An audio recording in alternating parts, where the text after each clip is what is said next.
누가복음에 등장하는 인물들, 마침 오늘 본문이 매일 성경도 이제 누가복음으로 바뀌었는데요. 그 누가복음에 나오는 등장인물들 입장에서 보면 예수님은 사실 그때만 하더라도 그리스도가 아니었습니다. 아니, 목사님이 지금 무슨 얘기하는 거예요? 그때도 그리스도셨고 그때도 하나님이셨지. 그 얘기가 아니라 처음 이제 누가복음에 등장하는 사람들 입장에서는 예수님을 그리스도라고 여기지 않았다, 인식하지 못했다, 믿지 못했다, 그 뜻입니다. 아직은 예수님은 어떨 때는 그냥 아기 예수에 불과했고, 어떨 때는 그냥 좋은 이야기 해주는 랍비 정도, 젊은 랍비, 똑똑한 랍비, 요즘 말로 말하면 신박한데 이런 정도 수준이었지, 예수님에게서 무슨 특별한 하나님의 권능이 느껴지거나 하나님의 임재를 인정하지 않았다, 그런 얘기입니다. 그래서 우리가 혹 누가복음, 그러니까 서신서하고는 좀 달라요. 신약 성경에 나와 있는 여러 서신서와는 달리 복음서에서 나와 있는 인물들 그 입장에서 읽게 되면 예수께서 부활 승천하신 이후 혹은 그 직전이 되어서야 겨우 이분이 그리스도이시구나라는 깨달음이 조금씩 와요. 그러니까 그 이전에는 부활 승천하시고 성령께서 제자들에게 알려주시기 전까지는 큰 깨달음이 없었다. 그러니까 그리스도라고 확실히 믿지는 못했었다. 이제 그 전제하에서 오늘 말씀을 한번 같이 읽어보도록 하겠습니다. 5장 우리 1절 처음 분위기가 어떻습니까? 조용했던 마을이 갑자기 술렁이기 시작했습니다. 예수라고 하는 이 특별한 청년이 이 마을에 왔기 때문입니다. 그래서 사람들은 이 소문을 듣고 마을로 향했습니다. 그들도 다른 곳에서 행했다는, 예수가 행했다는 기적들, 또 큰 가르침, 이런 것을 받을 생각에 들떠 있었을 것입니다. 예수께서는 자신을 보러 온, 문자 그대로 예수님 때문에 모여들었죠. 그러니까 예수님을 보러 온 무리들에게 말씀을 가르치시고는 호숫가에 있던 베드로의 배에 올라탑니다. 배에 있었던 베드로와 그의 동료들은 밤새도록 물고기를 잡으려고 노력했지만 실제로는 아무런 물고기도 잡지 못했습니다. 이런 베드로와 그의 동료들에게 예수님은 깊은 데로 가서, 이제 날이 환한데, 당시에는 날이 밝을 때는 결코 물고기 잡지 않았어요. 한 밤에나 밤중에나 잡았지 낮에는 다 도망가서 없어요. 깊은 데 아니라 가까운 데도 없어요.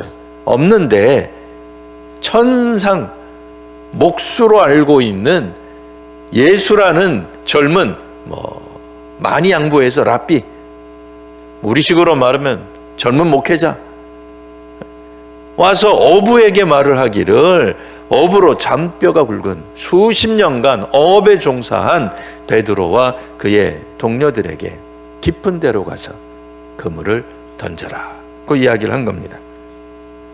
베드로가 깊은 데로 가서 그물을 던지기가 쉬웠겠습니까? 아니죠. 베드로가 누굽니까? 예수의 제자로 부름받기 전까지 평생 어부로 산 사람입니다. 잔뼈가 굵은 사람이에요. 물고기 잡는 일에 있어서는 베드로가 전문가입니다. 예수님 좋은 대로 깊은 곳에 가면 한낮에 물고기가 있겠습니까? 택도 없습니다. 베드로 잘 알고 있는 거예요. 하지만 베드로는 어부로서는 받아들일 수 없는 예수님의 조언을 받아들입니다. 그리고는 배가 가라앉을 정도로 그물이 찢어질 정도의 물고기를 잡습니다. 이 사건을 통해서 베드로는 모든 것을 내려놓고 예수님의 제자가 되었다라는 게 이제 오늘 본문입니다. 확실히 베드로는 자기 생각과 경험, 자기 경력 등을 예수님의 말씀 앞에 내려놓았습니다. 우린 속으로 이렇게 생각할 수도 있어요. 아무리 예수님 말씀이라지만 이거 너무한 거 아니냐. 자기가 뭘 한다고. 이거는 내가 전문가인데. 이렇게 답할 수도 있지만 베드로는 모든 것을 내려놓았습니다. 성도 여러분, 우리는 어떠합니까? 우리는 하나님 말씀 앞에 우리가 가지고 있었던 경험, 지식, 능력, 경력 이런 것들을 다 내려놓습니까? 사실 말씀보다 우리의 지식, 경험이 앞서면 예수님을 따를 수 없습니다. 예수님 하시는 말씀 하나하나가 터무니없고 말도 안 되는 이야기들이 왕왕 있기 때문입니다. 하지만 베드로는 예수님을 따르기 전에 먼저 자기의 모든 것을 주의 말씀 앞에 내려놓았음을 기억해야 할 것입니다. 우리가 왜 주님을 따르는데 종종 실패하거나 혹은 어두움을 느끼거나 실족할까요? 우리가 생각하기로는 내가 신앙생활 해온 바에 의하면, 내 교회 경험에 따르면, 내가 가진 직분으로 보면 하고 하나님 말씀을 평가하기 때문입니다. 다시 한번 말씀드리지만 아직까지는 예수님이 그리스도로 확인되고 증명되기 전입니다. 그러므로 이 말씀을 우리들에게 그냥 액면가 비슷하게 적용하면 저 목회자가, 저 영적 지도자가 하는 말이 맞나? 저거 말도 안 되는 건데, 택도 없는 소리. 그렇게 따르지 않아도 누가 뭐라 하겠습니까? 하지만 베드로는 예수님의 말 속에서 일종의 신성을 발견한 겁니다. 하나님이 함께 하시고 하나님이 말씀하신다는 깨달음이 있었던 거죠. 그래서 인간적으로 볼 때는 되도 않는 말을 하는 젊은 랍비, 선생, 스승 예수의 말을 따른 것입니다. 두 번째로 우리가 생각해 볼 수 있는 것은, 실제로 예수님의 말씀을 따랐을 때 만선의 기쁨을 누릴 수 있었습니다. 그러나 베드로는 만선의 기쁨을, 그의 초점을, 그의 눈을 둔 것이 아닙니다. 그는 물고기 많이 잡힌 기적에 눈을 돌린 것이 아니라 예수님을 바라보고 있습니다. 베드로는 말씀에 순종하자 물고기가 정말 많이 잡혔습니다. 오랫동안 살아왔던 어부들조차도 이런 경험을 할 수가 없을 만큼 그물이 찢어지기 직전이었고, 동료 배들을 불러서 물고기를 담았는데 오늘 성경에 뭐라고 나와 있습니까? 배가 가라앉을 정도가 되었다. 사실 물리학 공부하신 분들은 다 아실 거예요. 불가능한 얘기예요. 그물이 뭘 어떻게 끌어올렸는데, 끌어올리자 배가 가라앉으면, 배가 가라앉을 정도면 끌어올릴 수도 없어요. 예. 근데 그렇게 따지면 안 됩니다. 물고기가 찢어질 만큼 엄청난 수의 물고기가 각자 여러 배에 분담해서 실었는데도 그 배들이 가라앉을 만큼 놀라운 기적이 일어났다는 거예요. 진기한 광정이죠. 그 기적입니다. 근데 베드로에게 있어서 중요한 것은 만선이 아닙니다. 기적이 아닙니다. 예수님은 특별한 분이구나. 지금 이 예수님에게서 아까 뭘 느꼈다 그랬어요? 신성을 느낀 거예요. 신비한 걸 느낀 겁니다. 그래서 뭐라고 이야기합니까? 자신을 떠나달라고 요청합니다. 자신은 죄인이기 때문에 이제 주님을, 당신을 가까이 해서는 안 된다는 인식이 들어온 거예요. 그래서 우리가 생각하면 주님인 줄 알면 더 바짓가랑이 붙잡고 늘어져야지 무슨 소리냐, 그게 아니고 베드로는 자기 자신이 보였어요. 죄악 가운데 있는 자기 자신이 하나님을 결코 붙들 수 없고 가까이 해서는 안 된다는 생각 때문에 죄성을 본 거죠. 자기 속을. 그래서 주님 보고 떠나달라고 고백한 겁니다. 주님을 이제부터 미워하겠다, 멀리하겠다, 다시는 안 만나겠다, 그런 뜻이 아닙니다. 그런 뜻이 아니고 하나님을 경험했기 때문에 그 앞에서 아무 소리도 할 수 없는 자신을 보게 된 거죠. 예배당에 와서 하나님을 만나십니까? 이 예배 시간에 찬송하며 기도하며 혹은 말씀을 들으며 하나님의 임재하심을 경험하십니까? 그러면 하나님을 마주한 사람들은 그 앞에서 하나님의 신성을 느끼고 우리 자신의 죄성을 보게 되는 것입니다. 그러니까 베드로가 예수님의 말씀을 따르는 그 과정은 생략되어 있으나 머릿속으로 온통 생각이 복잡했을 거예요. 내가 전문가인데, 내가 이 일에 대해서 누구보다도 잘 알고 있는데, 아니 좀 기적 좀 베푼다고 젊은 사람이, 베드로가 예수님보다 나이가 많았거든요. 아니 젊은 사람이 나한테 이래라 저래라 해? 웃기잖아요. 말도 안 되는 거잖아요. 그러나 베드로는 말씀에 순종합니다. 이런 베드로에게 주께서 말씀하시기를 무서워하지 말라. 이제후로는 내가 사람을 취하리라. 마태복음에는 사람을 낚는 어부가 되리라. 이런 말씀을 하고 있습니다. 물고기로 만선의 기쁨에 초점을 맞추지 않았던 베드로였기 때문에 야 기적이 일어났다. 풍성해졌네. 할렐루야. 여기에 초점 맞춘 게 아니라 예수님께 초점을 맞췄기 때문에 자신을 떠나달라고 고백한 것입니다. 그리고 베드로는 예수님을 멀리할 생각이 전혀 없어요. 그렇진 않습니다. 자, 우리가 사람을 낚는 어부가 된다는 것, 오늘날 현대어로 바꾸면 뭐겠습니까? 전도하는 거죠. 선교하는 겁니다. 교회가 활동하는 것입니다. 우리는 우리 스스로를 어부라 전문가라 이야기할런지 모릅니다. 하지만 주님께서 말도 안 되는 방식으로 우리 주의 제자들을 가르치시고 인도하실 때 그게 사실은 주의 말씀이에요. 성령께서 인도하시는 거예요. 주의 말씀이 우선되어야지 우리의 경험이 우선되어서는 안 되는 것입니다. 혹여라도 세상적인 성공, 만선이라는 성공에 초점을 맞춘다면 모든 사역의 본질이 흐트러져 버려요. 왜요? 결과로 보면 만선이냐 아니냐 이것만 따지기 때문에 그러는 거죠. 기적이 일어나느냐 안 일어나느냐 이게 중요한 것이죠. 지금 내가 하나님을 만났는가, 내가 지금 하나님 말씀에 순종하는가가 초점이 되어야 될 줄 믿습니다. 주의 제자가 된다는 것은 기적 때문에 주님을 따라가는 것이 아닙니다. 그러면 망가지고 손해보고 억울하면 주님을 떠나야 되겠네요. 주님이 능력을 우리에게 보여주지 않는 거니까 져주겠습니다. 아니잖아요. 그렇지 않습니다.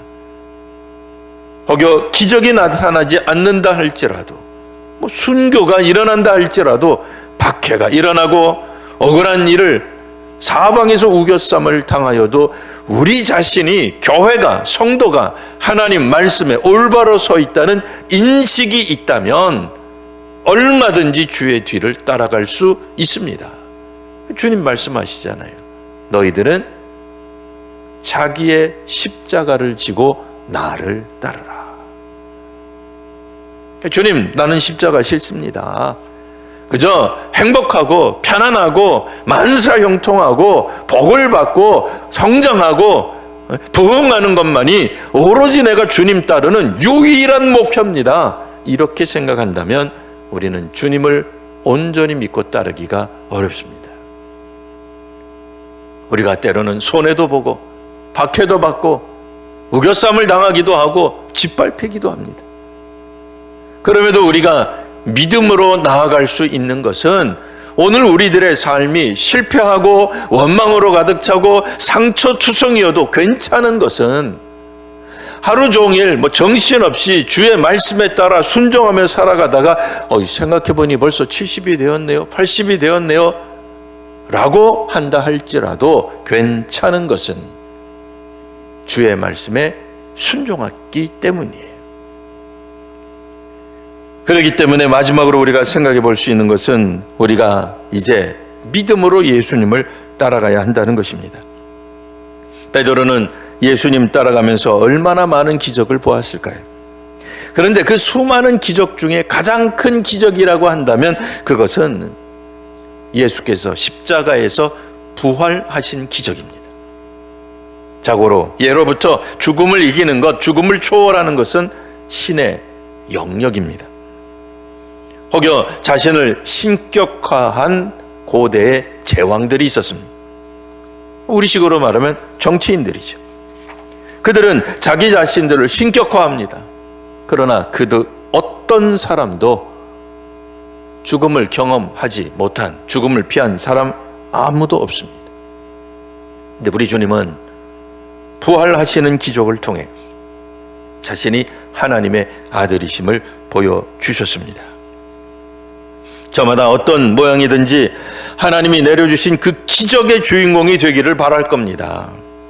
간증의 주인공이 되기를 바랄 겁니다. 내가 기도했더니 만선이 이루어졌습니다. 배가 가라앉을 정도로 풍성함을 경험했습니다. 라고 이야기하지만 사실 기적은 하나님을 온전히 신뢰할 때 가능한 일입니다. 원래 베드로는 실패했었습니다. 베드로와 그의 동료들은 그 전날 밤 하루 종일 물고기를 잡으려 했으나 실패했습니다. 바로 그 실패한 바다에서 다시 한번 그물을 던지라는 예수님의 말씀. 그러나 그것은 사실은 베드로가 생각할 때, 인간이 생각할 때는 희망적인 메시지가 아닙니다. 신박한 해법이 아닙니다. 얼토당토 않은 말이죠. 있을 수 없는 일이죠. 저걸 무슨 교훈이라고, 영적인 지도라고, 우리한테 하나라고 비웃을 만한 세상적인 관점에서 보면 가치 없는 이야기입니다.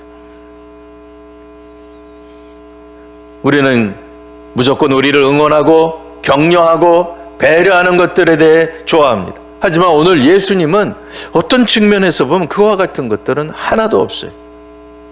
전문가들의 눈으로 볼 때는 정말 더 한 번 망하는 것밖에 안 돼. 더 부끄러운 일이 일어날 뿐이에요.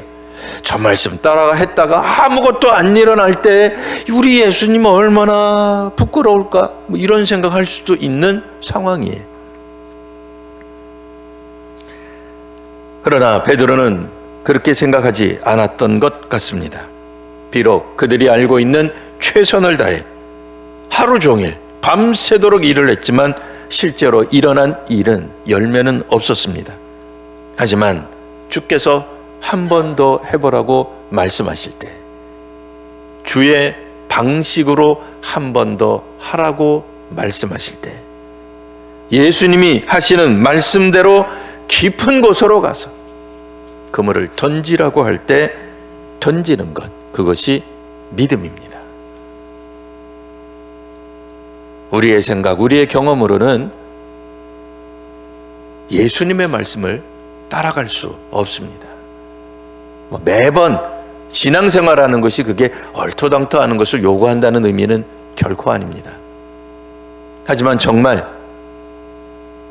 인생에 있어서 중요한 순간에 주께서 우리에게 하시는 말씀은 때로는 우리의 마음에 아무런 위로가 되지 않을 수도 있습니다. 우리가 가진 경험으로 볼 때 이거는 말도 안 되는, 들을 필요도 없는 이야기일 수도 있습니다. 하지만 바로 그 말씀이 우리를 살리는 말씀이 됩니다. 베드로가 이때 주님을 따르지 않았더라면 그는 주의 제자가 될 수 없었을 것입니다. 이제 우리도 주의 제자의 삶을 살기 위해 버리실 것이 혹 무엇입니까? 우리 삶을 통해 버리실 것이 있다면 이 시간 예배가 끝나기 전에 주 앞에 다 내려놓고 예배 마치시기 바랍니다. 주의 제자로 온전히 다시 한번 헌신하는 귀한 성도님들, 저와 여러분 우리 모두가 되시기를 기원합니다.